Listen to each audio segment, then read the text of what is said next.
रानी की चरण सवालो जय महामाया रानी जय बकुलेश्वरी रानी और सत्य पिता जो भवानी जय जय महामाया रानी और सत्य पिता जो भवानी जय जय महामाया जय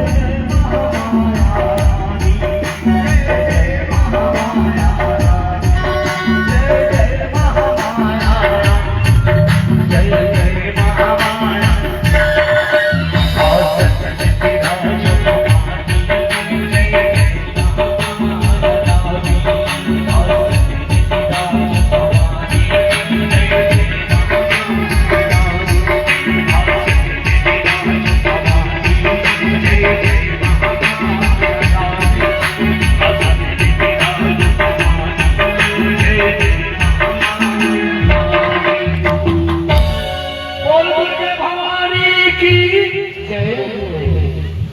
राधा कृष्ण भगवान की जय हो।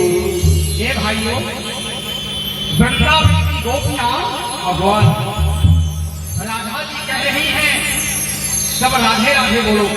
तो वृंदावन की गोपियों ने, ग्वालों ने पूछा, एक संत ने बताया कि प्रश्न किया है राधा जी से। गोपियां कह रही हैं, वृंदावन के ग्वाल, वृंदावन के संत कह रहे हैं, माता रानी आप स्वयं कह रही हो मेरा नाम लो बरसाना में। तो राधा जी ने इतना ही कहा था कि मेरे रूप में और मेरे नाम में कृष्ण विराजमान होता है। जब तुम राधा का नाम लेते हो, मैं इसलिए कह रही हूँ, राधा जी बोली। राधा जी वृंदावन में संतों से कह रही हैं, मैं इसलिए बोल रही हूँ कि मेरा नाम राधे राधे जपो। इसलिए बोल रही हूँ कि मेरे नाम पर गोविंद खड़ा हुआ है, मेरा कृष्ण मेरे नाम पर विराजमान हो जाता है, मेरे नाम पर विराजमान हो जाता है। अगर तुम मेरा नाम नहीं लोगे तो कान्हा विराजमान नहीं होगा गोपियों। इसलिए मैं कह रही हूँ कि राधा राधा बोलो तो कृष्ण का दर्शन हो जाएगा। ये राधा जी ने वृंदावन के संतों को जवाब दिया था। बोलो राधा रानी किशोरी की जय हो। हे भारतवासियों, यदि तुम राधा राधा बोलोगे तो राधा जी ने स्वयं कहा है, मैं पवित्र होती जाऊंगी और गोविंद का दर्शन मेरे नाम पर होता है। मेरे नाम पर गोविंद दर्शन देगा। अगर मेरा नाम नहीं लोगे तो गोविंद दर्शन नहीं देगा। इसे राधा जी कह रही हैं, प्राण प्रियतम का, प्राण वल्लभ का यदि दर्शन करना चाहती हो वाके बिहारी का, तो पहले मेरा नाम लो, क्योंकि मैं नाम लेते लेते कृष्ण का दर्शन करती हूँ तो तुम लोगों को भी दर्शन हो जाएगा। ये राधा जी ने जवाब दिया। तो बड़ा सुंदर श्लोक है भागवत में, मैं अब उच्चारण करने जा रहा हूँ। सबसे पहले ये तो मैंने अपना मंगलाचरण किया, भगवती आज विराजमान है। बड़ी प्रेम से आज की कथा भगवती सुनेगी, ध्यान देना। प्रथमम शैलपुत्री चा द्वितीयम ब्रह्मचारिणी। आज की कथा शैलपुत्री माता सुन रही हैं, जो पहाड़ से उत्पन्न हुई हैं, जिनका नाम पार्वती मैया है। ऐसी अमर कथा देवी भागवत की सुन रही हैं माता पार्वती, इसलिए उनका नाम हुआ प्रथमम शैलपुत्री चा। आज शैलपुत्री विराजमान है। चलिए वंदना कर रहा हूँ। अभिस्मृति कृष्णा पादारविन्दयोः क्षीरोदभद्राय समं तनोति च सत्त्वशुद्धिं परमात्मभक्तिं ज्ञानं च विज्ञानं वैराग्ययोगम् अंजलि नंदनाय च पवनपुत्राय च देवाय हनुमत रुद्रः प्रचोदयात्। ओ हनुमान जी महाराज की जय, रामदेवी देवता की जय हो। कलयुग में दो आदमी सिद्ध हैं, हनुमान और दुर्गा। अगर देवी के उपासक हो जाओ, हनुमान के उपासक हो जाओ, भगवान तक पहुंच जाओगे, ध्यान रखना। इसलिए हनुमान जी कथा में आ रहे हैं। आइए हनुमंत विराजिए कथा सहित विस्तार, प्रेम सहित आसन धरूं विराजिए पवन कुमार। विराजिए पवन कुमार, बोलो हनुमान जी महाराज की जय हो। अपने अपने गुरुदेव भगवान की जय, गुरुदेव भगवान की जय। आहा, अब भजन होने जा रहा है। जब भजन करोगे तभी ईश्वर तक पहुंचोगे। आत्मा का स्वरूप, भगवान का स्वरूप भजन होता है। जो भजन नहीं करेगा उसका सुख भंजन नहीं होगा। जब जब सुमिरन भजन न होई, कहा हनुमंत विपत प्रभु सोई। हनुमान जी स्वयं कहते हैं अगर भजन नहीं करोगे तो विपत्ति का नाश नहीं होगा। इसलिए थोड़ा सा आप भजन करेंगे। मैंने मंगलाचरण किया है, अब अपनी आत्मा को भजन सुनाने जा रहा हूँ। सब भजन करेंगे भगवान के पास में। देखिए ध्यान रखना, आदमी को दो चीज शुद्ध बोलना चाहिए। एक तो वाणी में दोष नहीं होना चाहिए। वाणी में दोष, किसी को गाली नहीं देना चाहिए। वाणी अशुद्ध होती है गाली देने से, वाणी अशुद्ध होती है निंदा करने से। ये दो चीज छोड़ देना, गुरुदेव की वाणी है। ना किसी की निंदा करना प्यारे, ना गाली बकना। वाणी अशुद्ध हो गई तो मन अशुद्ध हो जाता है। आज वक्ता को श्रोता को दोनों का मीठा स्वर होना चाहिए। मैं मना करता हूँ, सबसे बड़ा है आदमी किसी की निंदा करता है, गाली देता है, वाणी अशुद्ध हो जाती है। जब वाणी अशुद्ध होती है तो आदमी का भजन भी अशुद्ध होता है, और जब भजन अशुद्ध होता है तो आदमी ईश्वर तक नहीं पहुँच पाता। इसे मीठी वाणी का प्रयोग करना। देखिए बंधु, कोयल देखने में काली है लेकिन उसका स्वर बड़ा सुंदर है।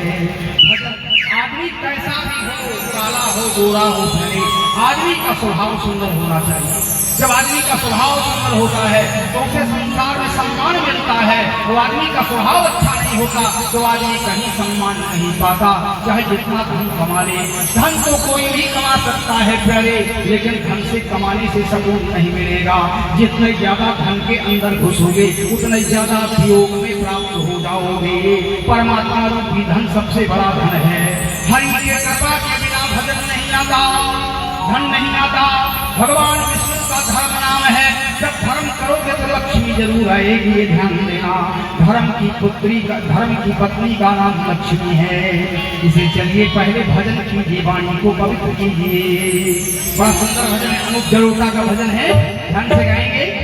श्री राधे गोविंद, श्री राधे गोविंद, मन भजले हरि का प्यारा नाम है। जय गोविंद जय गोपाल जय गोविंद जय जय गोविंद जय गोपाल जय गोविंद जय राधे गोविंद मन भजले हरि का प्यारा राधे गोविंद मन भजले हरि का प्यारा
गोविंद राधे राधे, श्याम राधे राधे, गोविंद राधे राधे, श्याम राधे राधे, गोविंद राधे राधे, श्याम राधे राधे, गोविंद राधे राधे, श्याम राधे राधे, गोविंद राधे राधे।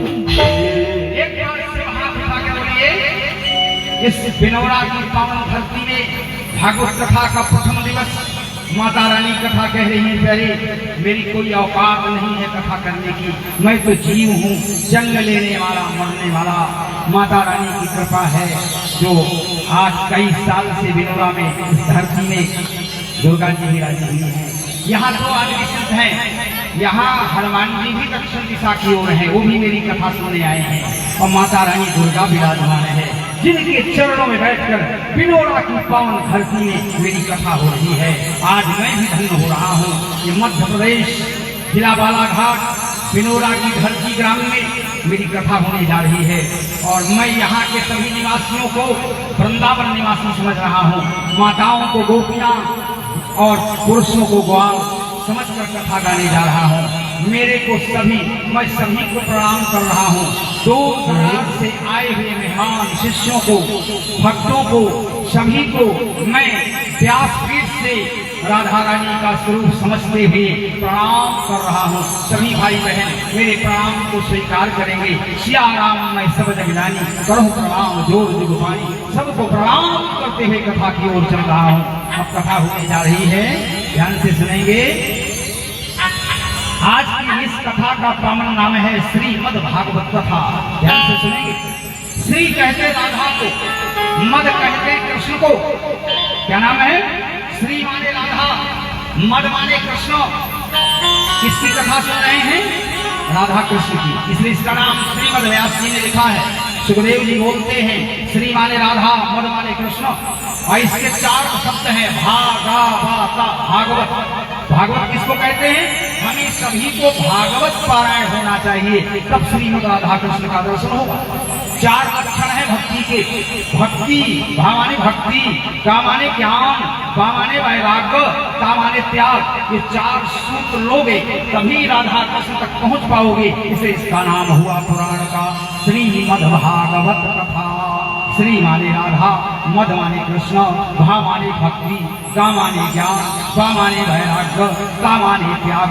ये 4 सूत्र लेकर भगवत पारायण जीव हो जाएगा तो राधा कृष्ण का दर्शन करेगा। इसलिए इस पुराण का नाम है श्रीमद् भागवत कथा। श्रीमद् भागवत कथा ये आज जो सुन रहे हो ना, ये कल नहीं पाओगे। कल तो मैं कथा की ओर बढ़ूंगा। आज मैंने इस कथा की व्याख्या किया है तो आप ध्यान पूर्वक सुनेंगे। बड़ा सुंदर श्लोक भागवत में आ रहा है। सच्चिदानंद रूपाय, भागवत का पहला ही श्लोक है। सच्चिदानंद रूपाय विश्वोत्पत्त्यादि हेतवे पापत्रयीनाशाय श्रीकृष्णाय वयं नमः। सच्चिद आनंद भगवान को प्रणाम करते हुए भागवत का पहला श्लोक गान करते हुए मैं व्याख्या कर रहा हूँ। आप सुनेंगे। बंधु इस कथा में बहुत सुंदर है। इस कथा में देवता तरस रहे हैं। इस कथा को एक बार हाथ जोड़कर देवता बोले हैं। जो भगवान की कथा सुने वो देवता है, और जिसका मन भगवान की कथा में स्त्री पुरुष का ना लगे वो राक्षस होता है। ध्यान देना, जिसकी वाणी अशुद्ध होती है वो भगवान की कथा नहीं सुनता। जो दिन भर गाली देता है, दिन भर किसी की निंदा करता है, दिन भर धन के पीछे भगता है, वो भगवान की कथा नहीं सुन सकता, क्योंकि उसकी बुद्धि अशुद्ध रहती है। ध्यान देना, जूठा पात्र में भोजन करने वाला और अशुद्ध भोजन करने वाला भजन भी नहीं कर पाता। जैसा खावे अन्न वैसा उपजे मन। ध्यान देना, जिसका मन गुरुदेव भगवान के चरण कमलों में लीन हो जाए उसी को वही भगवान तक पहुंचता है। क्योंकि दुख का अंत 2 ही आदमी करते हैं, या गुरुदेव भगवान का दर्शन या फिर ईश्वर का दर्शन संसार के दुखों का अंत कर देता है। फिर दुख का संसारिक दुख का अंत कहीं से नहीं होगा। पति पत्नी का विवाह इसलिए होता है कि घर में संतान हो जाए। पति पत्नी का विवाह इसलिए होता है कि दोनों पति पत्नी मिलकर ईश्वर का भजन करके ईश्वर को प्राप्त हो जाए। भोग करने के लिए पत्नी और पत्नी का जन्म नहीं होता, योग करने के लिए होता है। पति पत्नी का जीवन दाम्पत्य जीवन सुख ही है। 40 साल की उम्र हो जाए तो आदमी को ईश्वर की पूजन में बैठना चाहिए। माताओं बहनों को प्राणपति कृष्ण के चरण में बैठना चाहिए। वृंदावन की गोपियां विवाहित हैं प्यारे। जब कृष्ण का दर्शन किया है तो गोपियां कान्हा से कहती हैं, हे गोविंद, हे बाके बिहारी, कभी वृंदावन में जाना प्यारे तो बाके बिहारी का दर्शन करना। वहाँ की गोपियां माताएं बहनें कह रही हैं कि फूलों से सजे कि वृंदावन में श्याम का दर्शन करोगे तो वैराग्य हो जाएगा प्यारे। आज भी मेरा दावा है वैराग्य मानव जीवन का फल मिल जाएगा। क्या रखा है जिंदगी में प्यारी? खाना पीना मरना लूटना झूठ बोलना यूं करना त्यों करना। कुछ समय वृंदावन में व्यतीत करो, सिद्ध भूमि है वृंदावन। बाकी बिहारी का दर्शन करो। गोपियां वृंदावन के दर्शन करती हैं, आज भी गोविंद वहाँ विराजमान है। वृंदावन में जाओ, बाकी बिहारी का दर्शन न करो तो आपका जीवन बेकार हो जाएगा। जीवन में कभी तो दर्शन करना प्यारे। बाकी बिहारी का दर्शन करोगे घर में आने की इच्छा नहीं होगी प्यारे। कहाँ का घर कहाँ का और जिसको देखकर शरीर का भान न रहे, शरीर की सुध भूल जाए, उसी को कृष्ण जी बोलते हैं। संसार को देखोगे तो शरीर का होश रहेगा, और जब ईश्वर का दर्शन करोगे तो शरीर का होश नहीं रहेगा। जो आत्मा परमात्मा का मिलन हो जाता है तो शरीर का होश नहीं रहता। इसे वृंदावन के साधु भजन गा रहे हैं। क्या बोले बाकी बिहारी को? फूलों से सजे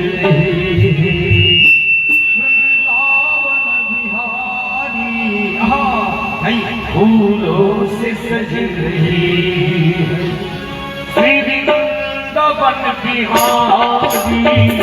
फूलों से सज रही है श्री वृंदावन बिहारी।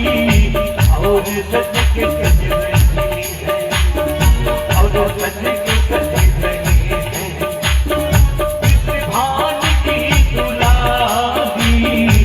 फूलों से सज रही है वृंदावन बिहारी। फूलों से सज रही है, फूलों से सज रही है वृंदावन बिहारी। फूलों से सज रही है वृंदावन बिहारी। और सज के सज रही है कृष्ण भान की दुलारी। फूलों से सज रही है। क्या तेरी सुंदरता है, इसने तुझे बनाया पड़ेगा।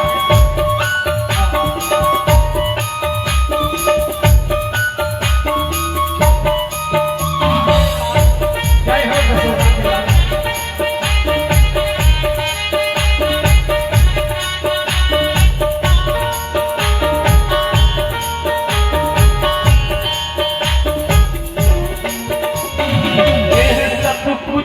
ये सब रखा है किसी अदा में, करुणा बरस रही है, करुणा भरी निगाह से, करुणा बरस रही है, करुणा भरी निगाह से। दर्शन को तेरे मोहन, दर्शन को तेरे मोहन रही है। दर्शन को तेरे मोहन अखियाँ तरस रही है। दर्शन को तेरे मोहन आजा प्रीतम, अब तो आजा प्रीतम मेरे रास ये बिहारी। फूलों से सज रही है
का श्लोक है। मेरी माताओं, मेरे बहनों, श्री माने राधा, मद माने कृष्ण, भा माने भक्ति, गा माने ज्ञान, बा माने वैराग्य, ता माने त्याग। ये 4 सूत्र जीव को धारण करना चाहिए, तब पूर्ण ब्रह्म का दर्शन होगा। श्रीमद् भागवत कथा ये गुरुदेव वाणी है, ध्यान से सुनेंगे। आज की कथा का प्रथम अध्याय का महात्मा पद्म पुराण में लिखा हुआ है, आप ध्यान से सुनेंगे। तत्सर्गचितोऽयं प्रव्रजन्तमनुपे, भागवत का दूसरा श्लोक है। यं प्रव्रजन्तमनुपे तमपेतकृत्यम द्वैपायनो विरहकार्याजुहावा अपुत्रेति तन्मयतया करौभिनेदुषितं सर्वभूतहृदयं मुनिमानतोऽस्मि। महाराज, कथा रही भागवत की। परमात्मा सत्य है, परमात्मा चित्त है, परमात्मा आनंद है। ध्यान देना, जिस आदमी को रात में सोते समय परमात्मा का दर्शन हो, गुरुदेव भगवान का दर्शन हो। मैं एक बात आपको बड़ी सुंदर बताने जा रहा हूँ। अपने शयन कक्ष में 2 आदमी की फोटो रखना। जब आप सोते हो ना, 2 आदमी की फोटो रखो, मरे हुए की फोटो नहीं रखना। नहीं, गुरुदेव की वाणी है, सुनिए। जीव की फोटो क्या रखना है, 2 आदमी की फोटो रखो। जब आप सोते हो ना, तो सिर के पीछे 2 फोटो रखना, बुद्धि शुद्ध होती है प्यारे, सपन बड़ा सुंदर आता है। 2 आदमी की फोटो, एक कृष्ण भगवान की फोटो हो। भगवान कृष्ण 16 कला, अति उत्तम है, मुस्कुराते रहता है प्यारी। हो सकता है शाम को हम सोए, सवेरा मिले ना मिले, इसे कृष्ण की फोटो सामने रखना। 16 कला है कृष्ण भगवान में। 16 कला में सबसे उत्तम कला है भगवान मुस्कुराते रहता है। जिंदगी जीना है प्यारे, श्याम के साथ जीना और किसी के साथ न जीना। चाहे जितनी विपत्ति आ जाए, गुरुवाणी है, सहन करना। सामर्थ्यवान आदमी सहन करता है प्यारे, रोगी आदमी सहन नहीं करता। ये बात का ध्यान रखना। जो सज्जन होता है वो दुनिया की बहुत बातें सहन करता है। सहनशीलता गृहस्थ जीवन की तपस्या है, गृहस्थ जीवन की तपस्या है सहनशीलता। आंधी और तूफान आ जाने देना पहले, आंख बंद करके बैठ जाना, तूफान निकल जाएगा पहले। तूफान में आंख नहीं खोलना, आंख फूट जाएगी। ध्यान देना रखना, ये गृहस्थ जीवन में बड़ी बड़ी विपत्तियां आएगी प्यारे। साथ किसी का हो न हो प्यारे, साथ अपने गुरुदेव भगवान का हो, साथ अपने ईश्वर का होना चाहिए। ईश्वर रहता है हमेशा साथ में। जब तक कोई भी काम करता है, ईश्वर से पूछ कर कल गलत मार्ग में नहीं जाएगा प्यारे। मेरी बात का ध्यान रखना। ना इस संसार में कोई किसी का स्त्री है, न इस संसार में कोई किसी का पुरुष है। ये झूठी माया है प्यारे, ये ब्रह्मा ने रच दिया है और तू परेशान हो रहा है। मैं कहता हूँ सबके बीच में रहना। गोपियां विरक्त नहीं है, गोपियां गृहस्थ हैं। फिर भी कृष्ण इतना सुंदर है कि उनके श्वासों में समा गया है। गोपियां कोई यज्ञ थोड़ी किया है, गोपियां कोई तपस्या करने जंगल थोड़ी गई हैं। कृष्ण को पान कर लिया है, अपने होठों से कान्हा को पी लिया है, पी लिया है। बंधु, जब किसी से प्रेम होता है ना, अचानक उदय होता है। प्रेम करने से कभी नहीं होता। पति पत्नी के संबंध को प्रेम नहीं बोलते, इसको व्यवहार बोलते। पति पत्नी के संबंध को प्रेम नहीं बोलते, व्यवहार बोलते। जीना है इसके साथ, कैसा भी हो पत्नी है, कैसा भी हो पति है। कभी कभी पति पत्नी का झगड़ा होता है, लेकिन प्रेमी और प्रेमिका का कभी झगड़ा नहीं होता प्यारी। प्रेमी केवल देखता है, प्रेमी केवल देखने में प्रसन्न रहता है। ये गृहस्थ जीवन में आप किसी की संगति करोगे प्यारे, दुख होगा। मिला है तो बिछड़ जाएगा, मिला है तो वियोग होगा। संसार के साथ में रहकर संसार में वैराग्य होना चाहिए। संत की वाणी सुन लेना। शंकर जी महारानी पार्वती से कहते हैं, सुखदेव जी का अवतार भगवान शंकर का अवतार है। ध्यान देना, हनुमान जी का अवतार रामायण में शंकर जी का अवतार है और भागवत पुराण में सुखदेव का अवतार शिव भगवान शंकर का अवतार है। जिस माई ने उस लाल को जन्म दिया, सुखदेव जैसे पुत्र को, वो माई और पिता का जीवन धन्य रहा होगा प्यारी। साधारण पुत्र, महापुरुष साधारण माई के गर्भ से नहीं होता। पिता के अवगुण को भारत माता क्षमा कर देती है, लेकिन माई का चरित्र सुंदर होगा तो पुत्र राम कृष्ण जैसा होगा। ताली बजाइए। माताओं का चरित्र भी पवित्र है, तो पुत्र रामकृष्ण जैसा होगा, स्वामी विवेकानंद जैसा होगा, महात्मा गांधी जैसा होगा, टुकड़े राम जैसा होगा, तुकाराम जैसा होगा, तुलसीदास जैसा होगा, वाल्मीकि जैसा होगा, महर्षि होगा। मैं माताओं बहनों से निवेदन करता हूं, व्यासपीठ जो मां का गर्भ होता है पुत्र का व्यासपीठ है। मेरी कथा ध्यान से सुनो, माता का गर्भ पुत्र का व्यासपीठ है, पहला पुत्र का व्यासपीठ है। यदि माता का जीवन चरित्र गंदा है तो पुत्र गणित में बहुत कमजोर पैदा होगा। बेटे का जन्म सवेरे होना चाहिए तो समझ लो माता का जीवन चरित्र अच्छा है।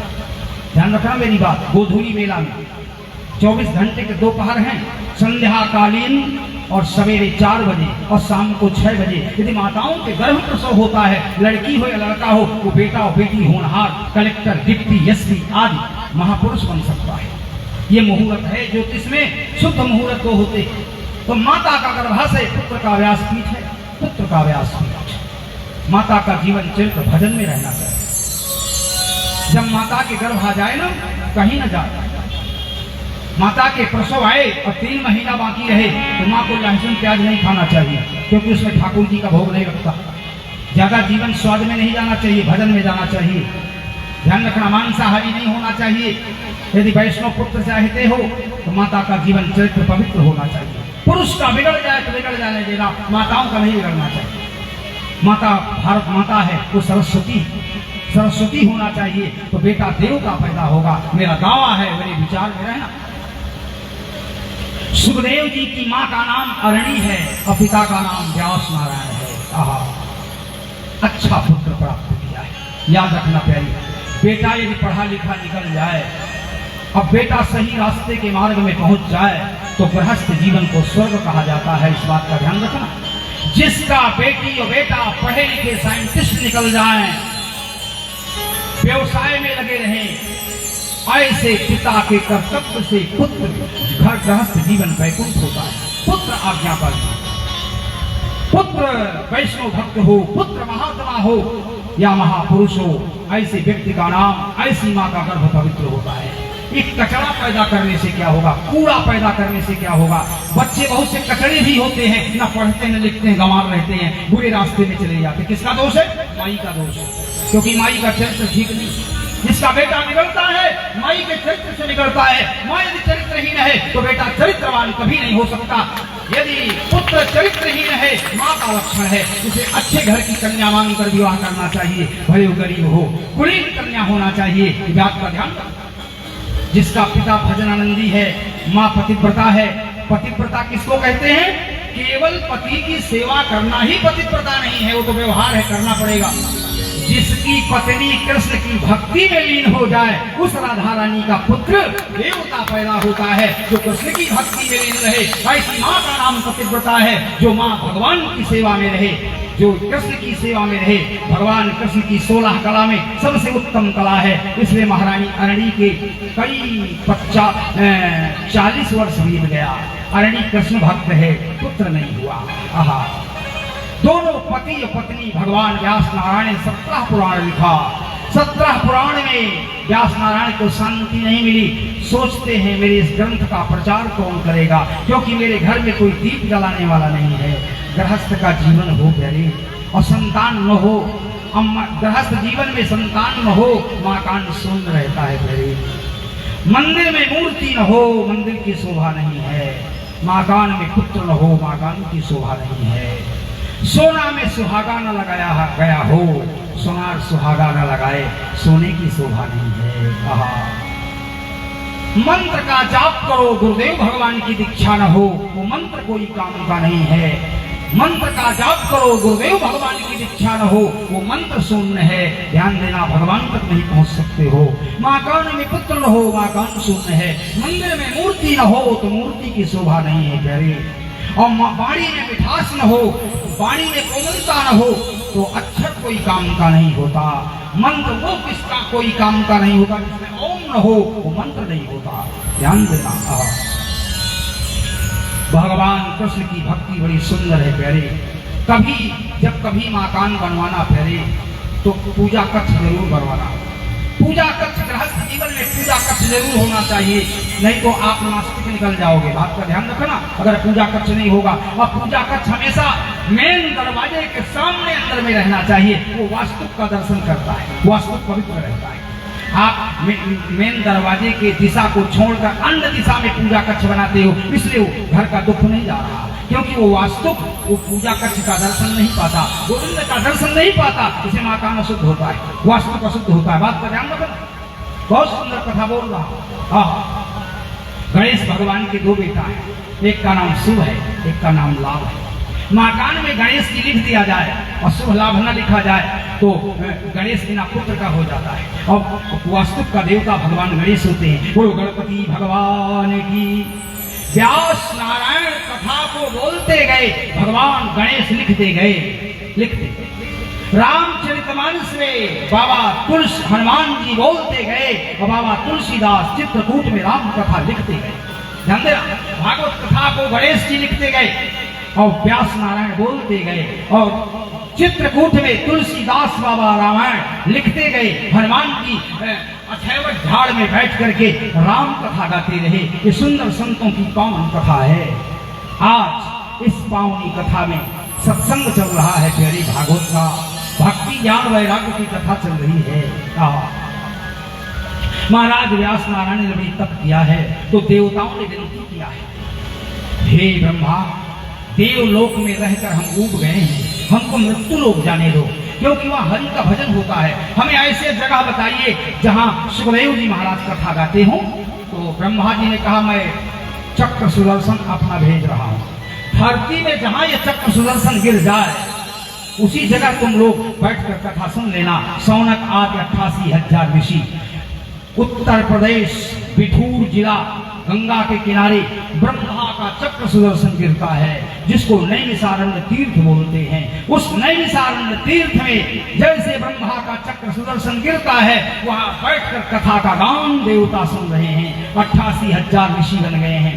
आज भी उत्तर प्रदेश में बिठूर जिला प्रयाग क्षेत्र के पास उत्तर प्रदेश में व्यास नारायण के पुत्र सुखदेव जी सूत जी महाराज सौनक ऋषियों को 88,000 ऋषियों को कथा सुना रहे हैं और सुंदर भाव से कथा सुन रहे हैं। नैमिषारण्य तीर्थे सौनक ऋषियों को कथा सुना रहे हैं। ये भागवत कथा का स्वरूप है, सुंदर कथा का वर्णन कर रहे हैं। इसलिए जब कभी आप कथा सुनने भगवान की बैठना प्यारे, कोई भी व्यास नारायण कथा गाता हो, उसे गुरुदेव अपने गुरुदेव भगवान का स्वरूप समझकर कथा सुनना।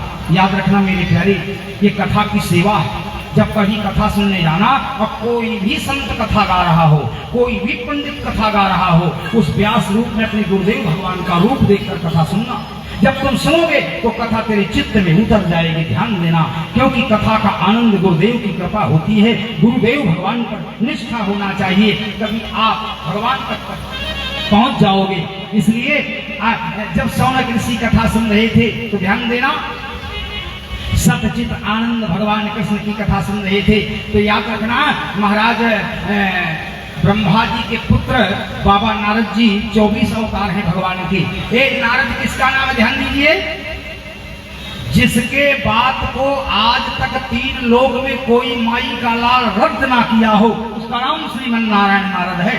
नारद साधारण नाम नहीं है। आप लोग कभी कभी कहा करते हो ये तो बड़ा नारद है, लड़ा देता है। हर आदमी को नारद की उपाधि मत देना। नारद भगवान का स्वरूप है, 24 अवतार में है। नारद जी भविष्यवक्ता है, धर्म को बचाते हैं। तो याद रखना, नारद जी आए तो कहाँ गए, सबसे पहले अपने भाइयों के पास गए, बद्री नारायण धाम में गए, जहाँ सनक सरंदन सनत कुमार हमेशा 5 साल की अवस्था में रहते हैं। बंधुओं, कुछ दिन तीर्थ में अपना जीवन व्यतीत करना चाहिए। भारतवर्ष में जितने तीर्थ हैं ये महात्मा लोगों ने सिद्ध किया है। भगवान शंकर बद्री नारायण में तप किया है, विष्णु ने बद्री नारायण में तप किया है। रामायण में वर्णन आता है, जहाँ त्रिलोकीनाथ तपस्या करता हो उसको तीर्थ कहा गया है। तीर्थ का अर्थ होता है पवित्रता। जब शरीर के अंदर भी तीर्थ होता है, लेकिन जब आप पवित्र होगे तो उसको तीर्थ कहा जाता है। राम जी को जब वनवास हुआ और प्रयागराज में गए तो राम जी ने सबसे पहले प्रयागराज का दर्शन किया। आहा, तीन गंगा है, गंगा जमुना सरस्वती। ज्ञान की नदी गंगा है, कर्म की नदी जमुना है और धर्म की नदी सरस्वती है। इसे तीन नदियों का राम ने प्रयाग में दर्शन किया। जहाँ भरद्वाज ऋषि बैठे हुए हैं या गोल्क ऋषि बैठे हुए हैं, ऐसे प्रयाग का राम ने दर्शन किया। कुछ दिन प्रयागराज में रहना चाहिए प्यारी। बड़ा सुंदर रामायण में चौपाई है। असती रथपति, इस धुन में चौपाई पढ़ना तो आनंद आएगा। फिर असती रथपति देखी सुहावा, असती रथपति देखी सुहावा, असती रथपति देखी सुहावा, सुख सागर रघुपति सुख पावा, सुख सागर रघुपति सुख पावा। सिया राम जय जय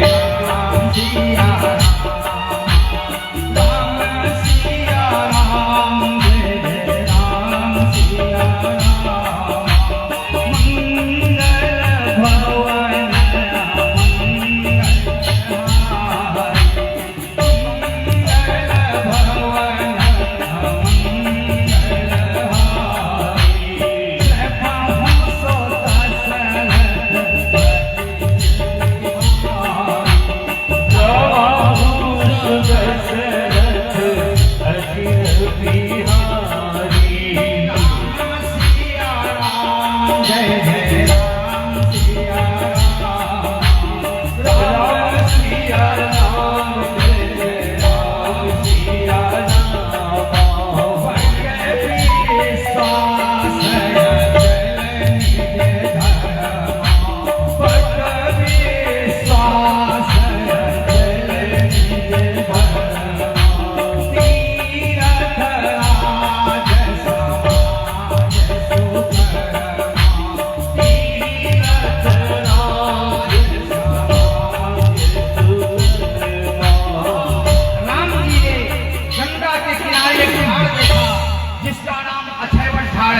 कभी अशोक किला के पास जाना प्रयागराज में, वह अक्षयवट ठाड़ है जहाँ ब्रह्मा चारों वेदों को लेकर गंगा का दर्शन किया करता है। ऐसे तीर्थ में राम जी पहुंचे। असती रथपति, हे सीता, असती रथपति देखे सुहावा, सुख सागर रघुपति सुख पावा। याद रखना, प्रयागराज में जाना तो गंगा का दर्शन करना प्यारे, ज्ञान भूमि का और अक्षयवट ठाड़ का दर्शन करना, जहाँ ब्रह्मा जी चारों वेदों को लेकर उपस्थित हैं। ऐसे क्षेत्र में भागवत कथा का उद्भव हो रहा है, उद्गम हो रहा है। भागवत पुराण 5वां वेद है, ध्यान रखना। भागवत पुराण 5वां वेद है और महाभारत भी 5वां वेद है, ध्यान रखना। कल महाभारत की कथा आएगी, महाभारत भी 5वां वेद है। तो कब वेद को कोई नहीं बनाता, वेद अपने आप प्रकट होता है। पुराण को कोई संत लिखता है, कविता को कोई कवि लिखता है, ग्रंथ को कोई पुरुष लिखता है, लेकिन वेद को ईश्वर स्वयं, साक्षात वेद ईश्वर का रूप है। वेदों को किसी ने नहीं लिखा, ब्रह्मा ने उनको उत्पन्न किया है। ऐसे स्थान में देवता पहुंच गए तो नारद जी भगवान चारों तरफ चारों दिशा में घूम रहे हैं, लेकिन कलयुग का प्रवेश है, कोई प्रकार की किसी को शांति नहीं आती। प्यारी मेरी एक बात का ध्यान देना, भगवान कृष्ण सत्यचित आनंद क्यों है, कथा को सुन लेना। चाहे जितनी विपत्ति आ जाए, योग में रहना, सहन करना। द्वारिका का नाश हो रहा था, कृष्ण भगवान जैसे गोपियों के साथ में थे वैसा ही रहे और गोपियों से बातचीत कर रहे हैं, लेकिन गृहस्थ का दुख उनको नहीं सता रहा। गृहस्थ जीवन में रहो, लेकिन कृष्ण की नीति को अपना लेना। चाहे जितनी विपत्ति आ जाए, माँ कौन में अपना जीवन हरि के चरणों में रखना और सोच लेना जो हरि की इच्छा है सो हो रहा है। वो कृष्ण भगवान का सच्चा प्रेमी है, वही सत है, वही चित है, जो आनंद है, जिसका मन विषय में ना आए, गृहस्थ में रहता हुआ वैरागी रहे। जो कुछ होगा देखा जाएगा।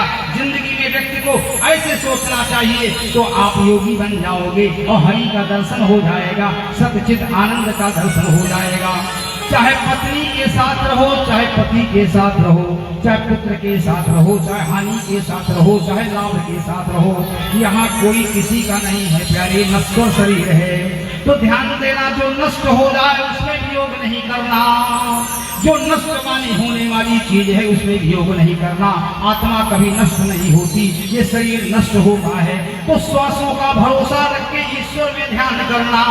इसे नारद जी बद्री नारायण धाम में पहुंचे तो सनक सनंदन ऋषियों का दर्शन किया। नारद जी को जब महर्षियों ने देखा, संत कुमारों ने, तो कहा भैया आप नाराज क्यों हैं, आप रो क्यों रहे हैं? तो संत नारद जी ने कहा संसार वाले कितना दुखी हैं, उनके हानि लाभ को देख करके मैं तुम्हारे पास कुछ उपाय पूछने आया हूँ। तो सनत कुमार ने उत्तर दिया, अरे नश्वर संसार के लिए महर्षि होकर क्यों रो रहे हो? तो ध्यान देना मेरी बातों का। सनकादि ऋषियों ने नारद जी को उपदेश दिया। भागवत पुराण में वर्णन आया, नष्टात भूत हो, बड़ा सुंदर श्लोक है। सनकादि मुनियों ने कहा नारद जी से, नष्टात भूत हो मया चपुंसो भक्ति अति ज्ञान वल्लभम प्रेरणा। ज्ञान भक्ति नष्ट हो, ये प्रेरणा संत कुमारों ने किया। क्या बोले?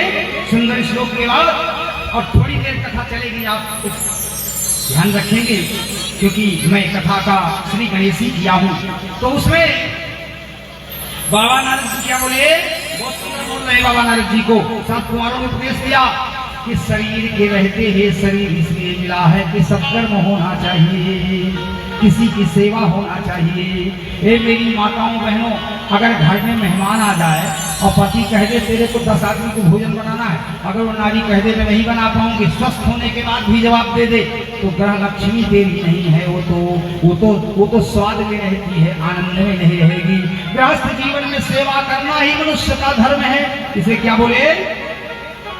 बंधु श्वासों का क्या भरोसा। शरद कुमारों ने नारद जी को उपदेश दिया। क्या बोले? श्वासों का क्या भरोसा, रुक जाए चलते चलते, रुक जाए चलते चलते, जीवन की ऐसी ज्योति। गुरुदेव के चरण में लगा दो। बुझ जाए जलते जलते, बुझ जाए जलते जलते, श्वासों का क्या भरोसा, रुक जाए जलते जलते, रुक जाए जलते जलते, जीवन की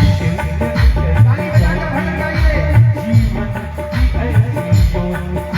बुझ जाए जलते जलते, बुझ जाए जलते जलते, श्वासों का क्या भरोसा।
विश्वासों का कोई भरोसा नहीं, कच्चा जीवन है प्यारे, न जाने कहाँ छूट जाएगा। मेरी बात का ध्यान रखना प्यारे, जितना भी हम जो कुछ कर रहे हैं कोई काम का नहीं है प्यारे। हरि के ध्यान में रहना चाहिए और हरि के ध्यान में रहने के बाद हर हाल में आप खुश रहोगे। याद रखना, जिसको देवी की साधना प्राप्त है, जिसको हनुमान जी की साधना प्राप्त है, उसके चेहरे में तेज रहता है। याद रखना, जब आदमी पूजा पाठ करके उठता है उसके चेहरे में तेज रहता है। आपके चेहरे में तेज क्यों नहीं आता? आपको वाणी में विश्वास क्यों नहीं हो रहा? क्योंकि आप पूजा करके उठते हो तो आसन में पानी नहीं डालते। जब आप पूजा किया करो तो आसन में पानी डालो, नहीं आपकी सारी पूजा पृथ्वी के देवता ले जाते हैं। कभी इसीलिए आचमन और विनियोग किया जाता है, तो ज्ञान की बातें सीख लेना। कभी भी पूजा पाठ करना तो आसन के नीचे जब पूजा समाप्त हो जाए तो उसका संपर्क लगा देना। जैसे कोई भी कथा करने के बाद, कोई भी पूजा करने के बाद हवन से शांति होती है, तो जब आप पूजा करते हो ना तो पूजा के बाद आसन में पानी डाल देना, आसन के पानी को प्रणाम कर लेना। तो जितना तुमने भजन और पूजन साधना किया है भगवती या देवता का, तो तेरे शरीर में विराजमान हो जाएगा और तेरे चेहरे में प्रकाश हो जाएगा। इसे व्यक्ति को आचमन और विनियोग पूजा के बाद जरूर करना चाहिए। कुछ में तांबे के लोटा में पानी रखना चाहिए। आरती से ज्यादा, हवन से ज्यादा पानी और कुशा आचमन विनियोग में काम करता है। तब आपका मंत्र सिद्ध होगा। आपका मंत्र क्यों नहीं सिद्ध होगा? क्योंकि आचमन विनियोग आप करते नहीं हो। जब देवी का पाठ करना तो पहले आचमन विनियोग करना और फिर इसके बाद पूजा से उठना, पुनः आचमन विनियोग करना, तो आपका मंत्र सिद्ध हो जाएगा।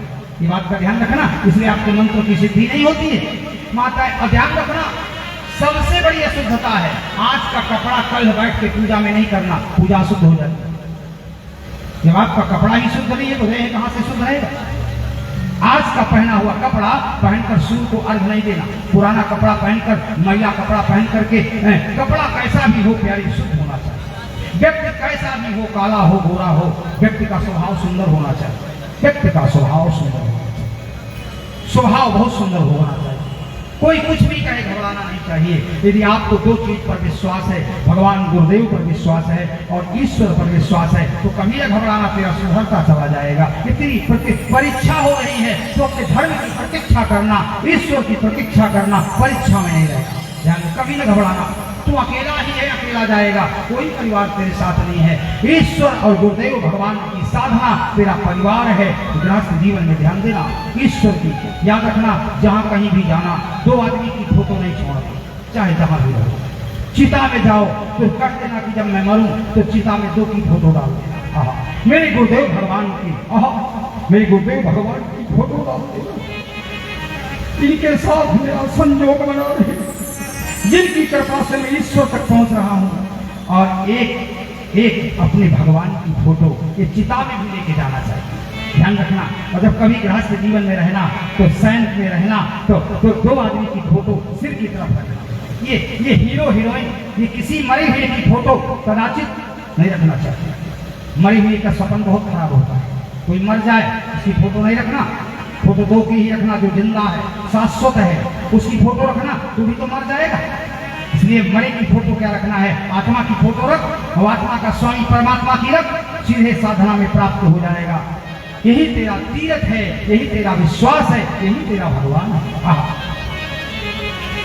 देखिए, ध्यान रखना, बाबा सूरदास अंधे थे, गहरे अंधे, वृंदावन की कुंजगली भजन गा रहे थे। इतना सुंदर भजन गा रहे थे कि उनके भजन को सुन के लोग रात में, जैसे मैं कथा गा रहा हूँ, ज्यादा टाइम हो जाएगा तो लोग उठ जाते हैं, क्योंकि गृहस्थ वाले विरक्त नहीं बनते। गृहस्थ में भी विरक्त बनना चाहिए। कथा में समय का माहौल नहीं मालूम होता। याद रखना, एक जगह में आज के 20 साल पहले पढ़ के निकला था बनारस से, तो मैं बिठूर में जहाँ कथा प्रारंभ होती है वहाँ बैठ के मैं हनुमान चालीसा पढ़ रहा था पहले, और 72 घंटे बोलते गया।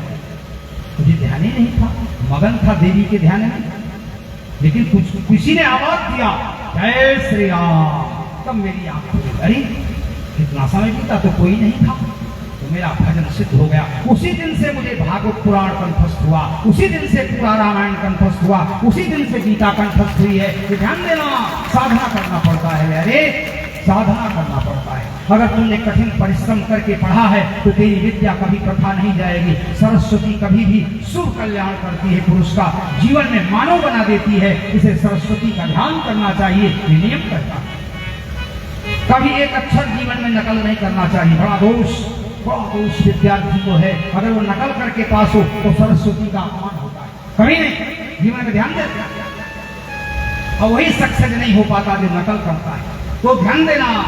तो महाराज सूरदास, बड़ा सुंदर ध्यान दीजिए, महाराज सूरदास वृंदावन में बैठे हुए हैं। प्रेमलाल जी मेरी एक एक कथा को ध्यान से सुने, ये गुरुदेव की वाणी है। मगन हो जाओ, क्या लेना हो क्या देना है संसार में। भोग तो लिए हो, भोग तो दिए हो, अब कुछ गुरु को भेजो, साधना करो। जो शेष जीवन बचा है प्रभु के चरणों में व्यतीत करना चाहिए। मैं सभी को उपदेश कर रहा हूँ, याद रखना, गुरुदेव जितना बोले उतना करें। हमें जितना बोलते हैं करना भी चाहिए, नहीं पर उपदेश कुशल बहु तेरी, उपदेश नहीं आचरण करना चाहिए। गुरुदेव के चरित्र को जीवन में उतारना चाहिए। गुरुदेव के चरित्र, किसी संत के सामिप्य, किसी संत के शरण में बैठना चाहिए तो उसका चरित्र जीवन में उतारना चाहिए, तब उससे भाग्यशाली होगे, तब उसका अनुसरण करोगे। आज नारद जी अपने भाइयों का, संत कुमारों का चरित्र अपने जीवन में अनुसरण कर रहे हैं। बड़ा सुंदर उपदेश बद्री नारायण में बाबा नारद जी ले रहे हैं। तो वृंदावन में कथा आती है, एक कोई सामने बुढ़िया बैठी थी और पंडित जी कथा गा रहे थे। तो बुढ़िया बहुत रो रही थी। पंडित जी कथा के बाद बुढ़िया से बोले, माता मैं कथा सुनाया तो तू कथा सुन करके इतना पुलकित हो गई कि तेरे अश्रुधारा बह रहे हैं। तो बुढ़िया ने कहा, महाराज मैं कथा वथा तो नहीं सुनी हूँ, मेरा शरीर कथा में था, लेकिन आज के 4 दिन पहले मेरा बकरा मर गया था। बकरा, तो जब आप, वो बकरा की भी काली दाढ़ी थी महाराज, तो जब मैं तुम्हारी वचन को सुनती, भजन को सुनती हूँ तो रोते हो ना, तो मेरा ध्यान बकरे में चला जाता है कि इतना सुंदर मेरा भी बकरा था। अब वो लोग कथा में बैठे हैं और ध्यान बकरे में जा रहा है, तो कथा सुन के हरि के शरण में रहना, बकरे के ध्यान में मत रहना। अब बुढ़िया कथा तो सुन रही थी, रो भी रही थी। पंडित जी को बड़ा अच्छा लग रहा था, बड़ी अच्छी कथा हो रही, सुन रही है। बात पूछा तो पंडित जी ने कहा, तेरा दोष नहीं हो, मेरा दोष है जो मैंने तुमसे प्रश्न कर दिया। एक पंडित जी कथा सुना रहे थे, तो एक आदमी से पूछा, रावण की पत्नी का क्या नाम है? तो 3 घंटा कथा सुन रहा था, उसके खड़ा हुआ, बोले राम की पत्नी का मंदोदरी नाम है और रावण की पत्नी का सीताराम है। पंडित जी ने कहा, 3 घंटे तक तुझे कथा सुनाया, तेरा दोष नहीं है, दोष मेरा है जो तुझे समझा नहीं सका। 3 घंटे, तो ऐसी कथा न सुनो कुछ समझ में ना आए। कथा का एक एक भाव समझना चाहिए, हरि के शरण में रहना चाहिए, 3 घंटे सत्संग करना चाहिए, ये जीवन परमात्मा में अर्पण करना चाहिए, तब भगवान के भक्त बनोगे। एक घड़ी आधो घड़ी अवाधो में कछुआद, तुलसी संगत साधु की कटे कोटि अपराध। साधु महात्मा की वाणी सुनना चाहिए। भगवान शंकर इतनी अच्छी राम कथा सुनते हैं कि शमशान घाट को शंकर जी ने सिद्ध कर दिया है। रामायण में लिखा है कि शमशान घाट की भभूति शंकर जी लगाते थे। बोले सबको मरने के बाद शमशान घाट आना है, लाश के सही आएगा, आत्मा उजड़ जाएगी, और मैं जिंदा शमशान घाट में रहता हूँ। ये शंकर भगवान से सीख लेना। रामायण में चौपाई आई हुई है कि सुकृते भौताना विमला विभूति। क्या सुंदर चौपाई रामायण में है। भौताना विमला विभूति, मंजुल मंगल मोदक सूधि। राम सिया राम प्यारे, राम सिया राम,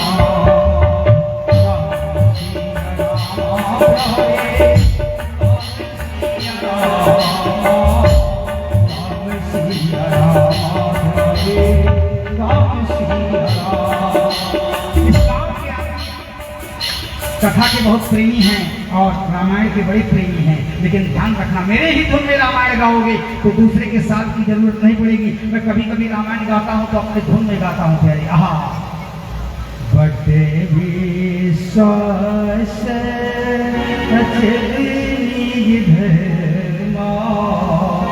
क्योंकि मुझे रामायण कंठस्थ है ना।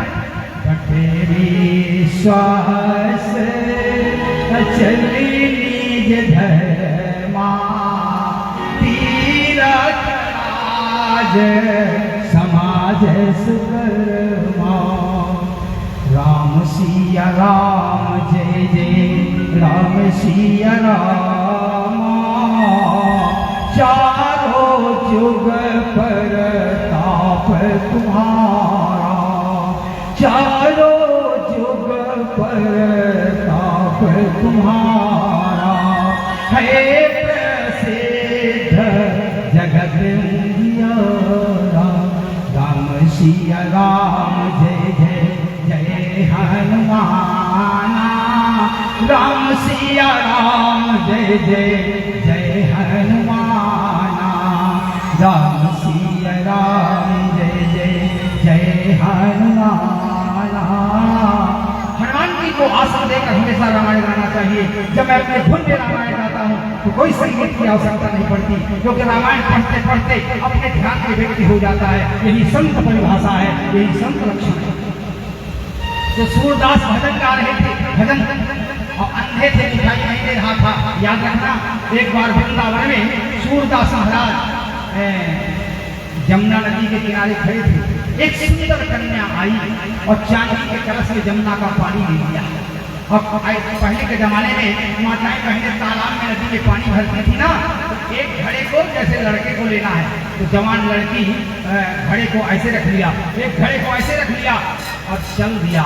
तो वो महात्मा ने क्या देखा, सूरदास ने, उस समय उनको आंख से दिखाई दे रहा था, अंधे नहीं थे, तो पीछा कर दिया, मानो राधा रानी जा रही है।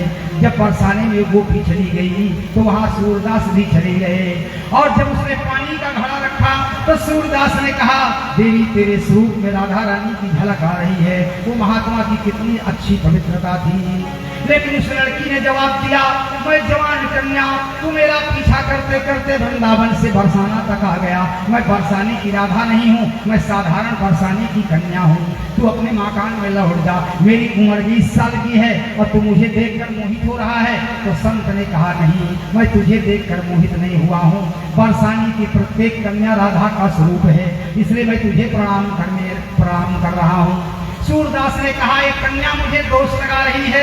तो बहन से कहा, मैं चला जाऊंगा बहन, लेकिन एक चीज तो मुझे ला के दे दे, धागा दे दे और सुई दे दे। तो धागा सुई ले आई। जब दिया कन्या ने तो वो धागा से आंख को पहले सिल लिया महात्मा ने, और फिर दोनों आंख से सुई को तोड़कर आंख को पोंछ लिया। ए आंख, तू पापी है। इस कन्या ने मुझे राधा के स्वरूप में गलत जवाब दिया है, ये सोचकर सूरदास कुंज की गलियों में बैठ गए। 12 बजे तक भजन किया, इतना सुंदर भजन बोले। सूरदास का आज भी हिंदी के लेख में इतना सुंदर भजन है कि कोई आंख वाला भी नहीं लिख सकता। इतना सुंदर हिंदी के पाठ में सूरदास का आज भी लेख है। करे सूरदास जैसा कवि, तुलसीदास जैसा कवि, वाल्मीकि जैसा कवि ना हुआ है, भूतो ना भविष्य, दिखाई नहीं दे रहा। लेकिन तब सूरदास जब 2 बजे तक भजन किया तो सब लोग उठकर चले गए। प्रेम के कारण सूरदास रो रहे थे। इतना सुंदर भजन किया। उतने में बनी हुई एक आवाज आती है, बाबा तेरा भजन तोतरी भाषा में बोले, बहुत अच्छा लगा बाबा, और सुना दे, और सुना दे। सूरदास ने कहा, इतनी अंधेरी रात के 2 बजे कोई नहीं, तुम किस माई के लाल हो, कहाँ रहते हो? कृष्ण जी ने सोचा, झूठ बोल दूंगा संत से तो अच्छा नहीं होगा, क्योंकि 3 आदमी से झूठ बोलने से शरीर की शक्ति का विनाश होता है। गुरुदेव भगवान से, अपने ईश्वर से, अपने माता पिता से कभी झूठ नहीं बोलना चाहिए। तो सूरदास के सामने कृष्ण जी बोले, बाबा जिसका बेटा मान ले मैं उसका बेटा हूं, जिसका बाप मान ले मैं उसका बाप हूं। तो सूरदास समझ गए कृष्ण है, दिखाई तो नहीं देता लेकिन दर्शन आत्मा में दे रहा है। तो कहा, बाप बेटा मेरी लकड़ी पकड़ ले और मुझे कुटिया तक मुझे पहुंचा दे। तो सूरदास ने कहा, कृष्ण जी बोले, ऐसा ही करूंगा। तो सूरदास ने रोते हुए कहा, कान्हा एक बार तो दर्शन ले ले, मेरी आत्मा तुझे दे तरस रही है। बाहर की आंख संसार देखेगी तो माया मोह में लगती है, मैं तुझे दिव्य आंख से देख रहा हूँ। ऐसा कहकर भगवान जैसे सूरदास कृष्ण को पकड़ना चाहे, धीरे धीरे लकड़ी बढ़ाया, भगवान गायब हो गए। तब सूरदास रो रहे हैं, प्रभु मैंने आंख फोड़ लिया है, संसार को मुझे धोखा दे दिया, क्या आप भी दोगे? रोते हैं सूरदास, भगवान से क्या बोले? जिस अंधे ने प्रभु को देखा ही नहीं करे, जिस अंधे ने प्रभु को देखा ही नहीं, गाइए, जिस अंधे ने प्रभु को देखा ही नहीं, जिस अंधे ने प्रभु को देखा ही नहीं, रूप बताना क्या जाने, जिस अंधे ने प्रभु को देखा ही नहीं, रूप बताना क्या जाने, जिसने कभी प्रेम किया ही नहीं, वो प्रेम निभाना क्या जाने, जिसने कभी प्रेम किया ही नहीं, वो प्रेम निभाना क्या जाने। इसी प्रेम के लिए तो राधा रानी के पास आया हूँ गोविंद, ऐसा कहा। और जैसे ही हाथ पकड़ा और जैसे भगवान गायब हो गए, तब सूरदास ने कहा, अरे हाथ छुड़ाए जो तो करे, हाथ छुड़ाए जो तो निर्बल जानी के मोह, मुझे निर्बल जान के प्रभु गायब हो रहे हो, मैं तो आँख से अंधा हूँ, प्रेम करना जानता नहीं। हाथ छुड़ाए जात हो निर्बल जानी के मोह, हृदय छुड़ा के जाहु जो मर्द बखान हो तो, गोविंद हृदय छुड़ा के चले जाओ तो तुझे मर्द कहूंगा। अरे हाथ छुड़ाए जात हो, पापी तो मैं हूँ, लेकिन राधा का प्रेम मेरे अंदर बसा हुआ है। ऐसा कहकर सूरदास रो रहे थे, तो भगवान सूरदास की लकड़ी पकड़ लिया और सूरदास को गले लगा लिया। तो जिसका जगत में कोई नहीं है, परमात्मा में विश्वास करो तो तेरे सारे झंझट को दूर कर देगा। हर हाल में खुश रहना प्यारे, तो जिंदगी का मजा मिल जाएगा। इतने में तब सूरदास बोले, बहुत सुंदर भजन है, तुम हमारे थे प्रभु जी। सूरदास रोते हुए बोले, सब लोग ये भजन गाइए, बड़ा सुंदर है। हलो हलो स्वर दीजिए। तुम हमारे थे प्रभु जी, तुम हमारे हो, भजन सब याद रखना। सूरदास तुम हमारे ही रहोगे ओ मेरे प्रिय, तुम हमारे प्रभु जी, तुम हमारे हो, तुम हमारे ही रहोगे ओ मेरे प्रिय, हम तुम्हारे हे प्रभु जी, हम तुम्हारे हैं, हम तुम्हारे ही रहेंगे ओ मेरे प्रियतमो, तुम हमारे हैं प्रभु जी, तुम हमारे हो,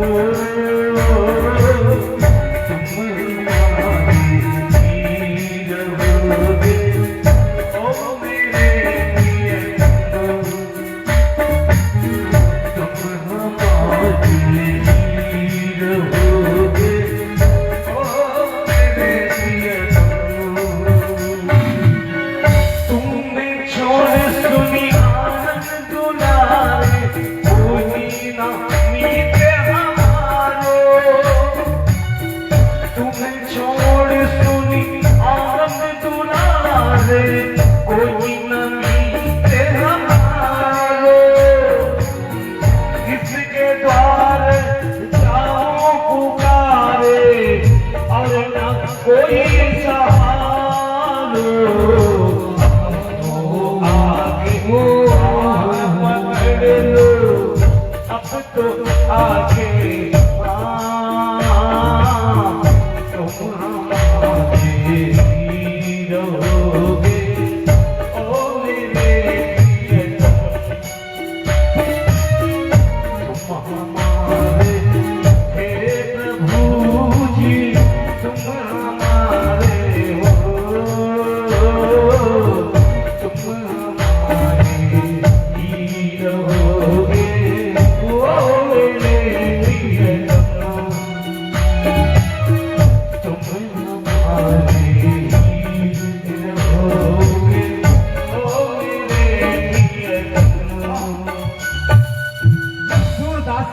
ये सिद्ध भजन गाया। प्रभु का जिससे प्रेम किया जाता है प्यारे, प्रेमी के दो ही लक्षण होते हैं, याद रखना। इस समय मैं कथा में डूब गया हूं प्यारे। प्रेमी के दो लक्षण होते हैं। प्रेमी के लिए अश्रुधारा बहती है प्यारी, और मुंह से हरि का भजन होता है। वो संत है, वही संत है जो भगवान के लिए रोए और मुंह से हरि का भजन करे। सूरदास ने दो ही चीज किया, संसार को भूल गए। तुम हमारे थे प्रभु जी, तुम हमारे ही रहो, तुम हमारे ही रहोगे। ओ मेरे प्रियतम, ओ मेरे प्रियतम। भूल कर किसी से प्रेम न करना प्यारी। अब प्रेम हो जाता है ना प्यारी तो आंख से अश्रुधारा बहती है। गोपियों से कृष्ण जी ने कहा था, राधा रानी ने, जब कृष्ण जी वृंदावन छोड़े और जा रहे थे तो राधा रानी ने कहा था, गोविंद इतना वरदान देना कि तुम हमारा ध्यान नहीं करना। अगर तुम हमारा ध्यान करोगे ना तो प्रेम में बाधा हो जाएगी और भारत का काम नहीं करोगे। तो एक चीज मुझे वरदान देना, जब जाना कन्हैया और तेरी याद आई तो मेरी आंख में अश्रुधारा रहे। गोविंद ने पूछा कि प्रेम में अश्रुधारा क्यों होती है? बोले गोविंद तुम मिलो ना मिलो, जब हम तुम्हारा ध्यान करेंगे ना। राधा रानी ने कहा, तुम मेरे आंख के आंसुओं में तेरे प्रेम का खुशबू रहेगा गोविंद। राधा जी बोली है, प्रेमी को जब रोया जाता है ना, हे कृष्ण जब हम तेरे लिए रोएंगे, राधा जी ने कहा, तो तेरे प्रेम का खुशबू हमारे आंख के आंसुओं में रहेगा। मैं उस आंख के आंसुओं को पी जाऊंगी गोविंद, तो मुझे तेरा दर्शन हो जाएगा प्यारी, मुझे तेरा दर्शन हो जाएगा। ये राधा जी का भजन। राधा जी ने गोविंद से कहा था, जब तेरे प्रेम में मैं रोऊंगी प्यारे और तुम नहीं रहोगे ना, तो तेरे प्रेम का खुशबू हमारा संत इष्ट बन जाएगा और वो प्रेम के आंख के आंसुओं को मैं मुंह में पी जाऊंगी, तो तेरा मुझे दर्शन हो जाएगा, परम शांति प्राप्त हो जाएगी। ये राधा रानी के भजन का प्रभाव है। इतनी सुंदर राधा जी है। राधा जी का जीवन संत जीवन है।